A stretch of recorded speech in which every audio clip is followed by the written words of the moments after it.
This is Steve Casey with Tennessee Wood Flooring around Gatlinburg. For those of you in Cincinnati, this is the world's shortest video on how to install hardwood flooring. Now, the very first thing about installing flooring is your substrate. There again, this is going to hit the high spots, and that's going to be about it. But it's not rocket science, quite frankly. Advantech is fine, plywood is fine. The only thing that makes wood grow is moisture, so you need to check your moisture of your subfloor, and there's no way of doing that without a moisture meter.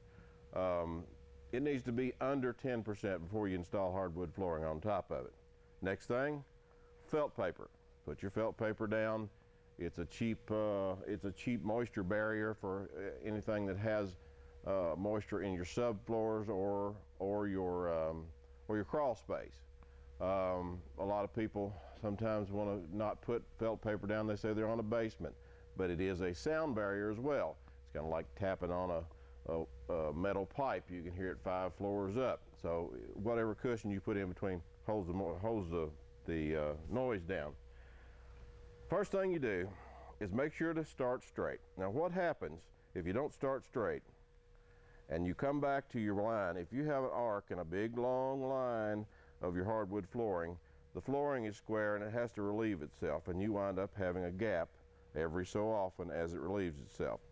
And that's a no-no.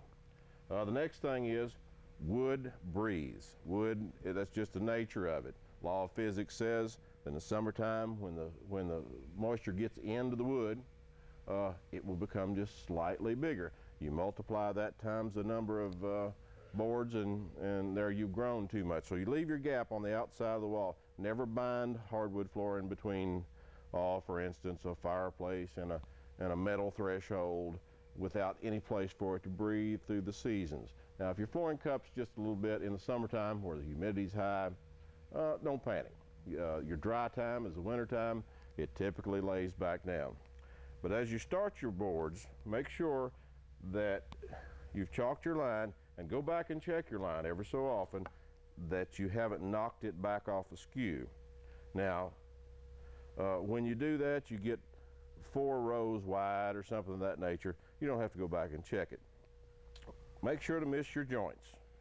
Miss your joints at least, 3 inches. There again, common sense will tell you if you're laying, if you don't miss one more than 3 inches, nobody's going to die from it, and you'll never see it again.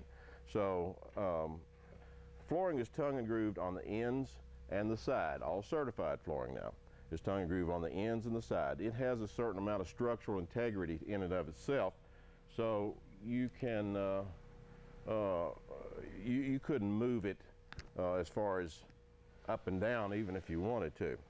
Miss your joints about 3 inches. Now, this is a pneumatic nailer.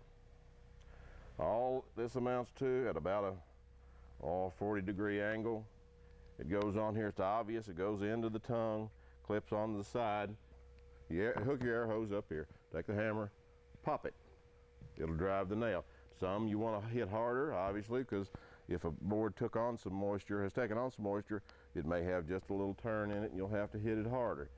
The manual nailers are for young people. You have to hit it hard every time. So you guys that are my age, you know the drill. Less effort is always good. Leaves you a little more time for cigars and beer. Other than that, it's not really rocket science. Now, there's 1,000 other things that are involved in installing hardwood flooring, most of which common sense will take care of, some of which it won't. Thus, Tennessee Wood Flooring in Sevierville, give us a call, 800-238-1009, or stop by if you're in the Smoky Mountain area. And if you have some questions, you'll get somebody on the phone, and we'll give you our advice on it. We've been doing it quite a while. Steve Casey, Tennessee Wood Flooring. For more of our instructional videos, click on this link.